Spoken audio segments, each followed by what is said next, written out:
이번 여름에 움츠러든 실물 경기에 온기를 불어넣기 위한 추가 경정 예산안 등 추가 재정 대책을 강구해 나갈 계획입니다. 그저 선거에만 눈이 멀어서 포퓰리즘 돈 뿌리기에만 열중한다면 민심의 역풍만 거세질 수밖에 없음을 직시해야 할 것입니다.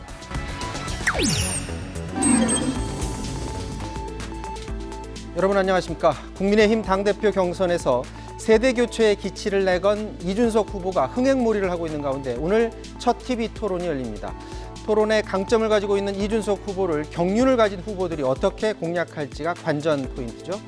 김호수 검찰총장 후보자에 대한 청문 경과 보고서를 민주당이 오늘 단독으로 채택했는데 이 얘기도 해보도록 하겠습니다. 사사건건 시작합니다.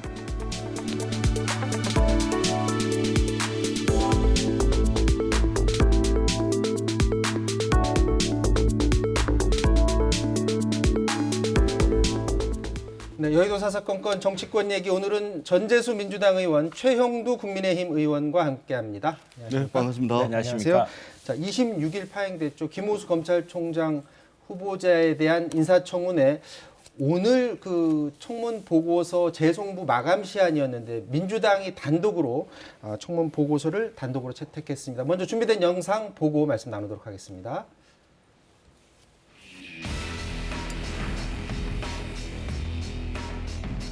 검찰 조직 안정과 검찰 개혁의 후속 조치의 신속한 이행을 위해 오늘은 청문회 보고서 채택이 반드시 이루어져야 된다고 생각합니다. 정상적인 청문 절차가 파행된 것은 국민의힘도 책임이 크다고 봅니다. 국민의힘은 반대를 위한 반대가 아닌지 돌아볼 때라고 생각합니다. 검찰총장 후보자 김호수 인사청문회의 경과 보고서를 채택하도록 하겠습니다. 이의 있으십니까? 예, 없으시면 가결되었음을 선포합니다.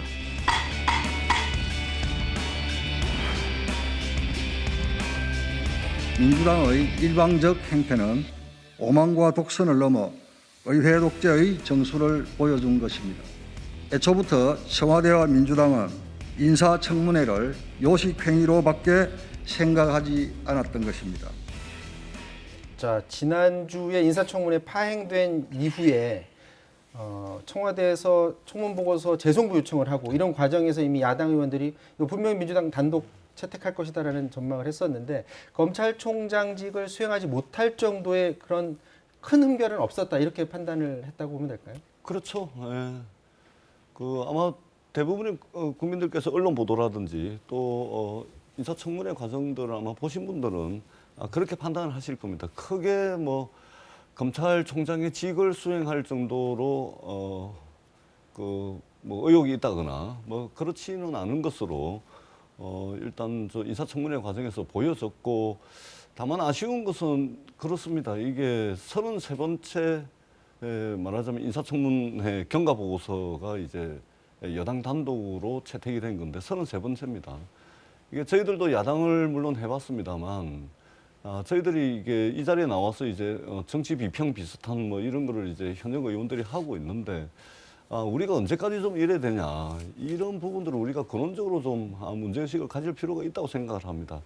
야당 입장에서는 끊임없이 이제 청와대와 대통령을 공격해야 정권을 잡을 수 있는 기회가 오는 것이고, 또 필요에 따라서는 여당의 경우에도 그냥 뭐 막무가내식으로 총대를 매야 되는 상황, 밀어붙여야 되는 상황, 그런 상황도 있는 것입니다. 우리가 이제 내 생각만 옳다 이런 이제 신념의 정치를 넘어서 뭔가 한 번쯤은 이런 상황을 두고서 좀 근원적인 문제의식들을 좀 가져봐야 되지 않겠나 이렇게 생각을 하고, 다만 이렇게 단독으로 채택할 수밖에 없었던 것은 검찰총장이 지금 공석이 된 지가 꽤 됐습니다. 그다음에 인사가 지금 예고가 돼 있지 않습니까? 네. 지난주에 법무부 장관이 곧 인사를 예고를 했기 때문에 검찰총장하고 그 검찰의 인사는 협의를 하게끔 돼 있고, 너무 오랫동안 이제 비어져 있었고, 그다음에 이제 사실은 31일까지 인사청문 경과 보고서를 제출해야 되는데, 송부를 해야 되는데 야당과 이게 협상의 여지가 굉장히 없었다라는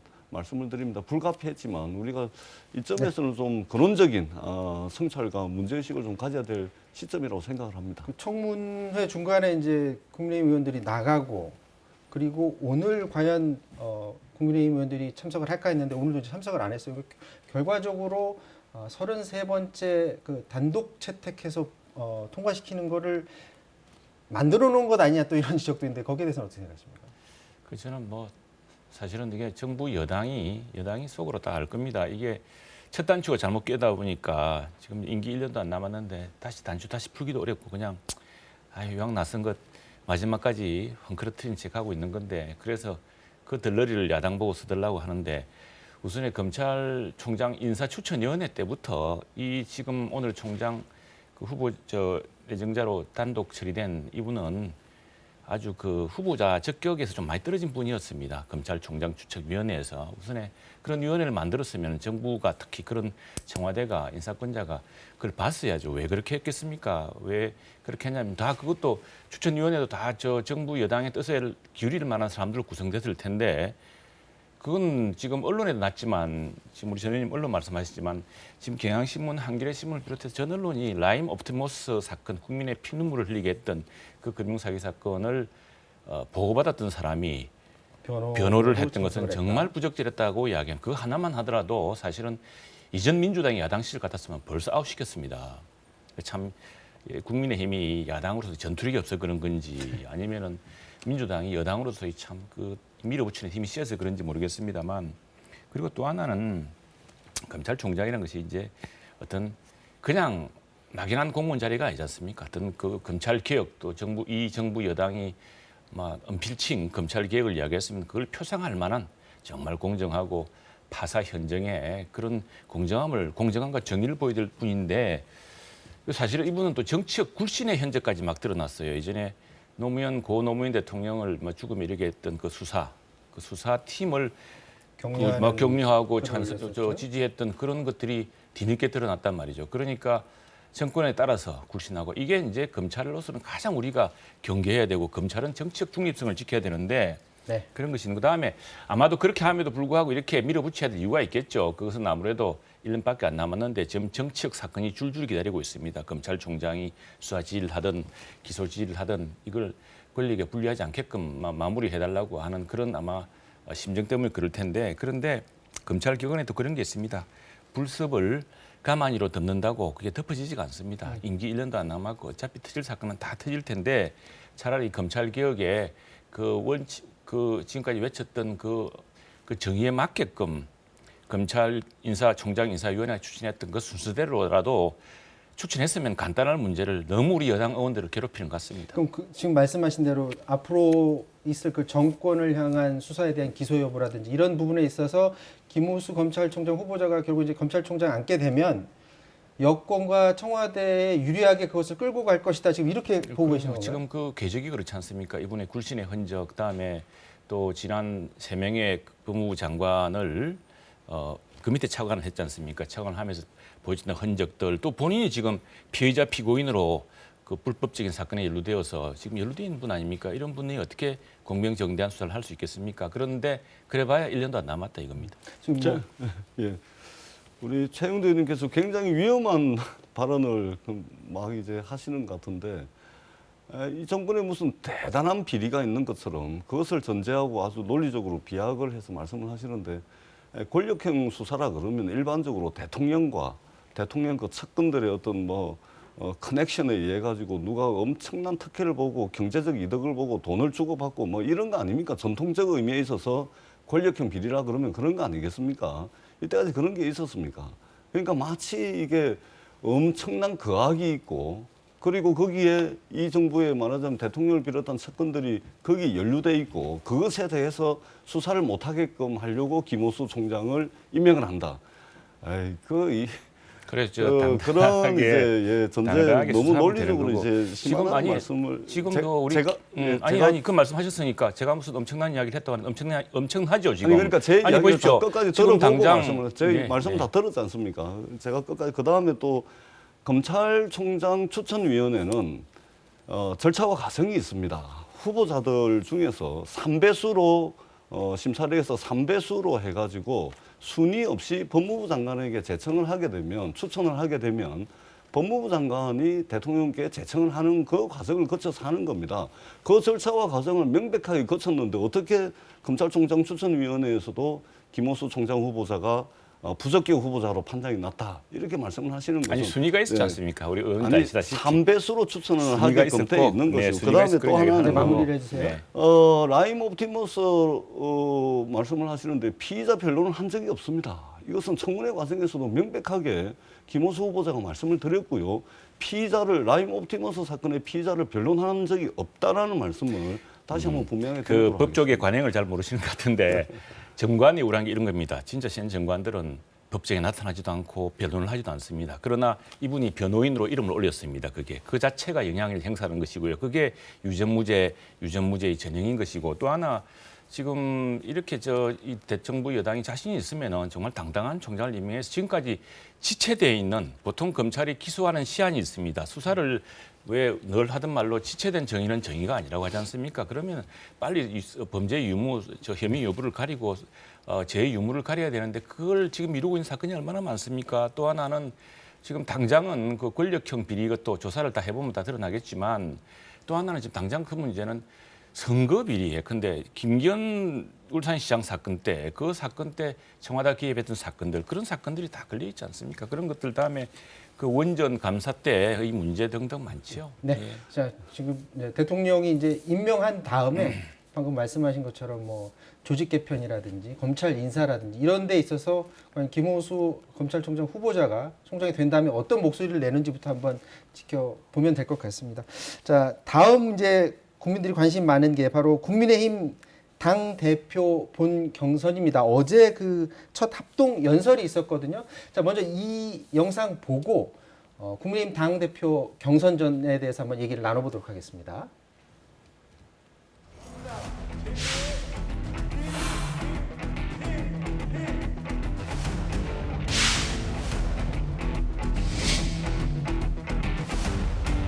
지난 며칠 참 개파 운운하는 낡은 정치의 관성 속에서 네거티브가 횡행하다 보니 그 속에서 전당대회가 혼탁 터지는 것 같아서 마음이 무거웠습니다. 그런데 예비 경선의 결과를 보고 나니 저라도 정신을 차려야겠다라는 생각이 들어서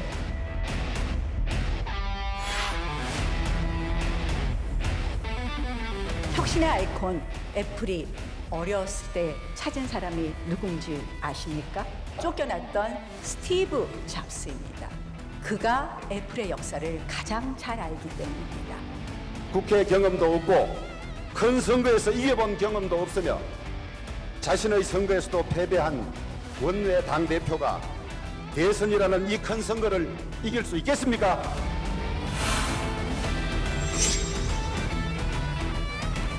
저는 작년 6월 1일 청년청 신설에 관한 법안을 이미 내서 지금 국회에서 논의 중에 있습니다.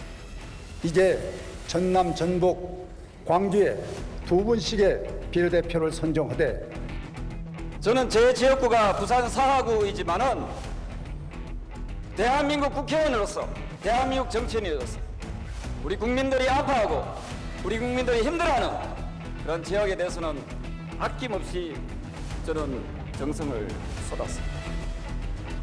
자, 그동안 이준석 전 최고위원의 그 바람, 새 바람에 대해서는 여러 의원들이 나눠서 많은 그 분석하는 얘기를 해주셨는데요. 이제 앞서가는 이준석 후보를 겨냥해서 뒤따르는 후보들이 여러 가지 논쟁거리를 지금 던지고 있습니다. 먼저 나경원 후보 오늘 아침에 나와서 또다시 그 개파 논쟁에 대해서 진행자가 질문하니까 이런 대답을 합니다.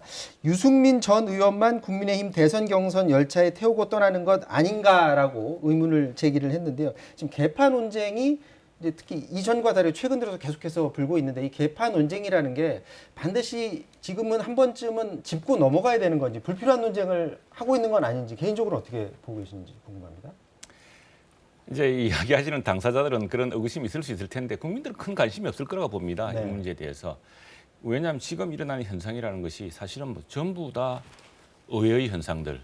그 우리 국민의힘이 한동안 내세웠던 캐치프레이즈가 그 이상의 변화였는데 정말 예상했던 이상의 그 엄청난 폭풍이 지금 일고 있는 거 아니겠습니까?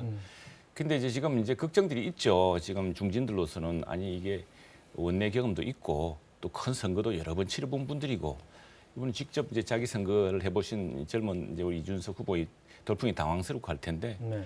개파라는 것은 아마 정치권 내에서는 그런 의구심을 가질 수 있겠지만은 그러나 큰 국민적 관심도 되기는 어렵다고 봅니다. 지금은 오히려 저희 당으로서는 이 국민적 관심, 야당의 전당대회가 이렇게 국민적 관심을 폭발시켰던 적이 없습니다. 이거 정말 만일 이런 폭풍이 없었다면, 이런 태풍이 없었다면은 그 아마 우리 중진들 다 아는 중진들로서 우리 당내에 조그마한 잔치가 되고 말았겠죠. 그런 텐데 이게 지금 국민적 관심사가 되었기 때문에 이 거대한 바람의 끝이 어딜지 국민들, 당원들 모두 지금 흥미롭게 지켜보고 있습니다. 그러나 이 경륜이 또 어떻게 여기에 배합될 수 있을지. 예. 민주당 같은 경우에도 사실은 뭐 개파가 있는데 그게 표면화돼서 갈등 구조만 없을 뿐이지 개파가 사실 존재하는 건 아닙니까? 그러니까 이제 그 국민의힘 당권 경선에서도 지금 개파 이야기가 나오는데 네. 민주당도 뭐 사안에 따라서 그런 경우들이 있습니다. 그런데 우리가 일반적으로 전통적 의미에 있어서 개파라고 그러면 이익을 공유하고 말하자면 뭐 밀어주고 땡겨주고 이런 게 있는 거거든요. 근데 최근에 들어서는 아마 여야 막론하고 이전에 전통적 의미에 있어서 개파는 사실상 여의도에 존재하지 않는 것으로 보는 게 맞을 겁니다. 대체적으로 당대표 를 뽑는다든지 원내대표를 뽑는다든지 이런 계기가 있을 때마다 등장하는 게 개파 아닙니까? 근데 이것은 거기에 출마하신 분들이, 정치하는 사람들이 자신의 처지와 상황을 좀 유리하게 만들고 그러기 위해서 좀 끌어다 쓰는 그럼 지금 그런 국민의힘 거라고 생각합니다. 쪽에서 나오는 개파 논쟁도 사실 실체가 크게 없는 걸 저도 가지고 그렇다고 논의한다고 봅니다. 보시는 예, 거죠? 그렇다고 봅니다. 다만 이준석 후보 같은 경우는 이전에 유승민 대표를 대통령으로 만들기 위해서 바른정당에서 열심히 했던 분이고, 그러니까 쫓아가는 후보들 입장에서는 그런 식으로 공격을 하는 것이죠. 그러니까 지금 이준석 후보를 공격을 하는 사람들은 자신의 지금 현재 처지와 상황을 좀 극복하고 말하자면 명분을 만드는 것인데, 사실상 여의도에서 여야를 막론하고 전통적 의미에 있어서 개파는 사실상 사라진 것으로 보면 될 겁니다. 예. 자, 지금 상황에서 그 1차 컷오프 이후에 여론조사들이 하나둘 지금 나오고 있는데, 가장 최근 여론조사 결과를 보면 1차 컷오프 이후에 이준석 후보와 2, 3위 간 그 격차가 지금 벌어지는 것으로 지금 여론조사 결과가 지금 나오고 있는 그런 상황입니다. 자, 이 여론조사가 비단 일반 국민들에 대한 여론조사뿐만이 아니라 또 들여다봐서 국민의힘 지지자들만 이렇게 따로 분석을 해봐도 그 격차가 지금 더 벌어지고 있는 것으로 보여지거든요. 그렇다면은 여론조사 이렇게 나왔다는 건 당신마저도 이준석 후보가 지금 빨아들고 있다, 이렇게 봐도 될까요? 예, 당심과 민심이랑 크게 분리된 게 아닐까요? 그 당심과 민심이 서로 넘나드는 것이고, 당심이라 그러면 아무래도 우리 국민의힘 당원들 경우에는 나라 걱정이 가장 많으신 분들이기 때문에 시민 중에서 가장 정치의식이 높으신 분이라고 할 수 있겠습니다. 그런데 지금 일반인들은 사실은 관심이 없다가 이준석이라는 전혀 잘 모르는 이런 새로운 30대가 돌풍을 일으키는 것이 정치적 큰 관심사가 되었는데, 지금 미국 선거도 그렇고 사실은 우리가 눈여겨봐야 될 대목은 이런 대목입니다. 후원금이 지금 이런 전당대회도 후원금을 받을 수가 있습니다. 1억 5천만 원이 한도로 가는데, 이준석 후보 예, 이번에 지금 한도를 채웠다는데, 다 채웠다고 그러더라고요. 근데 보통 후원금이 소액으로 많이 들어오는 후보가 굉장히 무섭습니다, 사실은. 근데 옛날 미국 선거를 보더라도 민주당의 후보들은 거액들로 채워진 데 반해서 공화당 후보들은 굉장히 적은 소액으로 많이 채워져서 그 비슷한 액수를 맞춘다고 그랬는데, 지금 후원금도 보면은 7만 원, 8만 원, 뭐 만 원 단위로 들어와가지고 영수증 발급하기가 아주 힘들다고 할 정도거든요. 이준석 후보의 경우요. 이런 것들이 새로운 현상입니다, 사실은. 그 새로운 현상에서 우리 국민의힘으로서는 그동안 우리 당원들과 함께 나라 걱정들을 하고 이렇게 했었는데, 지금 새로운 시민들이 많이 우리 국민의힘 전당대회 관심을 기울여줘서 이분들이 우리 국민의힘의 새로운 힘이 될 수 있도록 이번 전당대회가 네. 좀 그렇게 마무리됐으면 지금 좋겠습니다. 이준석 후보가 지금 뭐 소액 후원금 많다라는 게 지금 많이 알려져 있지 않습니까? 뭐 적게는 10,000원도 내고 10만 원 내고 이런 사람들이 많아서 한 2,500명 가량이 냈다고 하는데 사실 전통적으로 민주당에서는 이렇게 소액 후원금을 내는 지지층이 많았었잖아요. 예, 그렇습니다. 그런데 국민의힘에서 저런 모습을 보면서 어떤 생각이 드는지 궁금합니다. 저도 사실은 이제 그 100만 원 이상의 고액 후원자도 저도 이제 개인적으로 그렇게 많지가 않고 대부분 이제 5,000원에서 10,000원, 30,000원, 50,000원 내시는 분들이 많은데 사실은 이제 고액 후원금보다 뭐 10,000원, 30,000원, 50,000원짜리가 사실은 이제 더 반갑죠. 예, 그런 분들이 많으면 많을수록 좋은 것인데. 근데 지금 어떻든 뭐 새로운 바람을 일으키고 있는 것은 사실입니다. 그러나 이 새로운 바람이 이준석 개인에 대한 어떤 바람이라기보다는 지금 국민들께서 굉장히 힘들고 어려운 상황에서 그냥 기존에 정치하던 사람은 싫은 겁니다. 기성 정치권들 싫은 겁니다.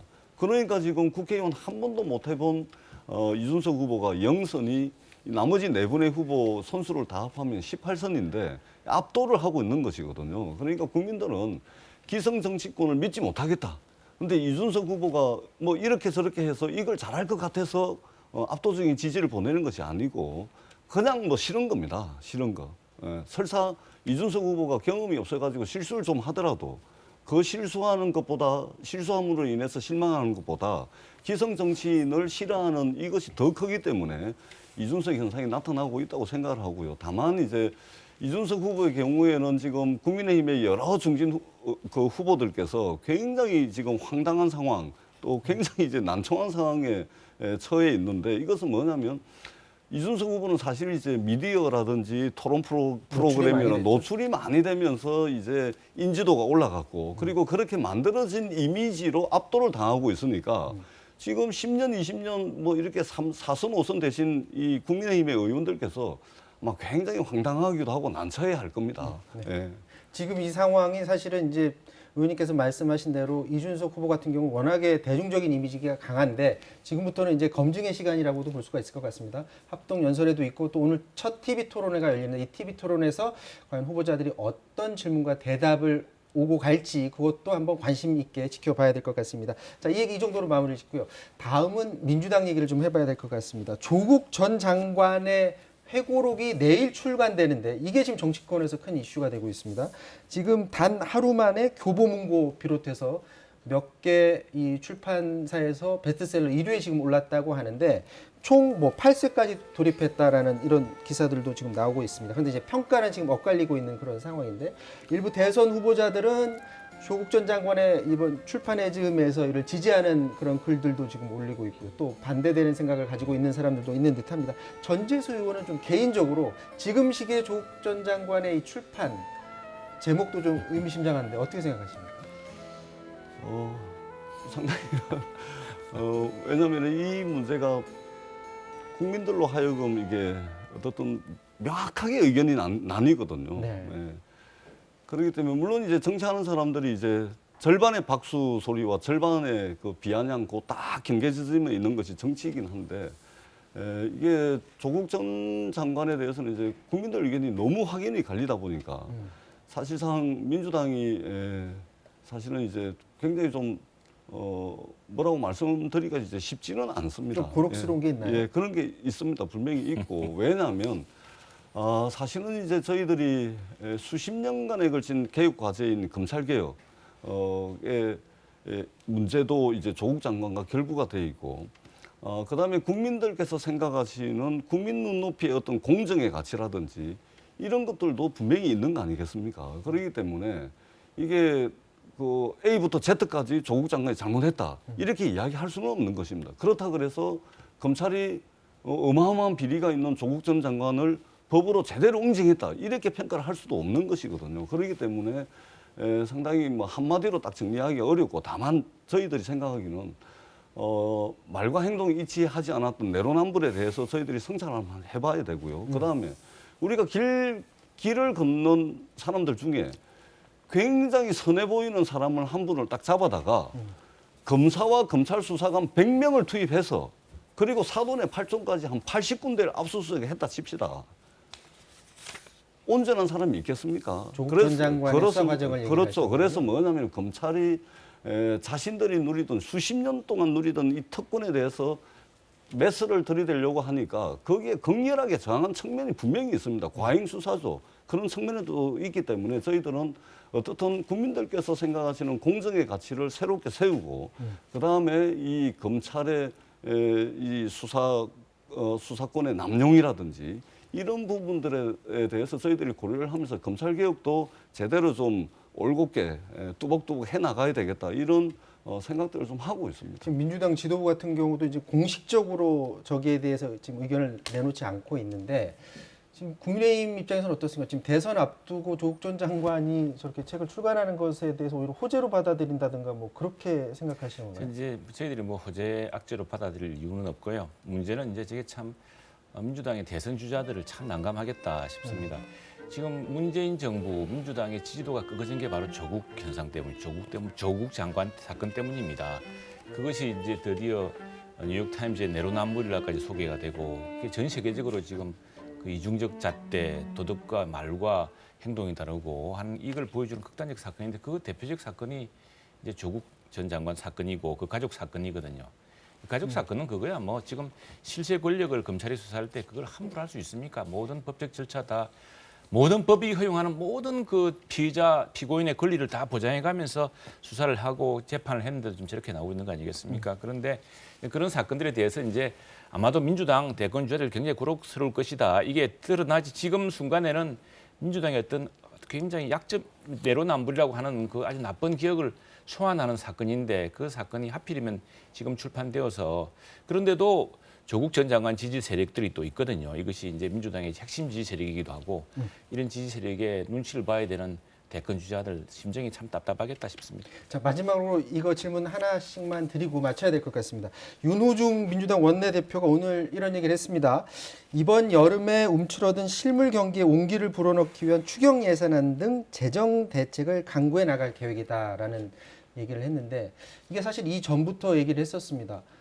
코로나가 어느 정도 잠잠해진 다음엔 전국민 재난지원금 정도는 검토해 볼 수도 있다라는 얘기가 있었는데 이 말이 곧 전국민 재난지원금도 충분히 검토해 볼 수 있는 것 아니냐라는 그런 전망을 지금 내놓고 있거든요. 여기에 대해서 전국민 재난지원금을 코로나19가 어느 정도 가라앉은 다음에 투입하는 것에 대해서 추경을 통해서 투입하는 것에 대해서 어떻게 생각하십니까? 그렇습니다. 이것은 뭐 전혀 새로운 이야기가 아닙니다. 올해 2월 달입니까? 2월 달에 4차 재난지원금을 지급을 할 때 그때도 보편적으로 지급할 거냐 아니면 선별적으로 지원할 거냐 그거 가지고 우리 당과 정부 사이에 논쟁이 있었지 않습니까? 네. 그때 이미 정리가 된 겁니다. 그때는 영업 정지 당하고 집합 금지 명령 당하고 했던 이제 취약계층 또 직접적인 피해를 입은 분들에게 먼저 좀 선별 지원금을 지급을 하고 그리고 코로나19에 대한 집단 면역이 가시권에 들어올 때는 말하자면 이제는 경제를 살려야 될 거 아닙니까? 그래서 경제재활지원금 또는 이제 경제회복지원금 이런 형식으로 해가지고 전 국민에게 경제를 살리기 위해서 경제 활력의 어떤 마중물 역할을 하기 위해서 추경 편성이라든지 정부가 동원 가능한 재원들을 동원하겠다라고 이미 말씀을 드렸기 때문에 이것은 예정대로 진행이 될 겁니다. 다만 아직까지 구체적으로 재원을 어디서 마련을 하고 규모는 어떻게 가져가고 그다음에 또 이제 여러 바우처 제도도 있거든요. 이런 것들은 어떻게 해나갈 것인지 이것에 대한 구체적 논의는 아직 시작이 안 됐습니다. 네. 네, 지금 코로나가 만일 우리가 종식이 된다면은 그 기대감으로 경기가 살아나고 사람들은 아마 숨통이 트일 겁니다. 지금 좀 더 집중해야 될 것은 이 백신을 좀 더 빨리 조달하는 겁니다. 마침 어제 총리께서 한 100만 명분이 새롭게 추가로 들어왔다 그랬습니다. 미국에서 원래 55만 명분 주려고 했던 55만 명 외에 이제 조금 더 추가돼서 100만 명분이 들어온다고 했는데 방법이 있습니다. 이게 이제 미국에 지금 백신 여유 분량이 있기 때문에 양국 간의 협력을 통해서 수합 방식으로 할 방법이 있습니다. 이렇게 해서 빨리 상반기에 지금 우리 1,300만 명이 1차를 6월 말까지 마치는데 한 2천만 명 지금 맞을 수 있는 그런 조건이 되거든요. 그걸 좀 집중하는 게 좋을 것 같고 그래야지만이 빨리 벗어납니다. 또 두 번째는 지금 우리 당의 그 최승재 의원이 단식 농성까지 하고 있는데 그 소상공인 손실지원보상 이거 민주당 의원들도 많이 찬성하고 네. 계십니다. 이게 정부의 행정명령으로 이분 소상공인 서민들이 우리 사회 가장 경제의 기본을 하시는 분들이 가장 어려운 계층입니다. 이분들에게 우선 그 손실보상을 해주는 이런 방식으로 이루어져야 되고 이번에 제가 미국 가보니까 미국의 소상공인에 대한 손실보상이 굉장히 정확하게 이루어지고 있다는 사실을 전해드리고 싶습니다. 자, 여의도 사사건건 여기까지 하도록 하겠습니다. 지금까지 최형두 전재수 의원과 말씀 나눴습니다. 고맙습니다. 네, 고맙습니다.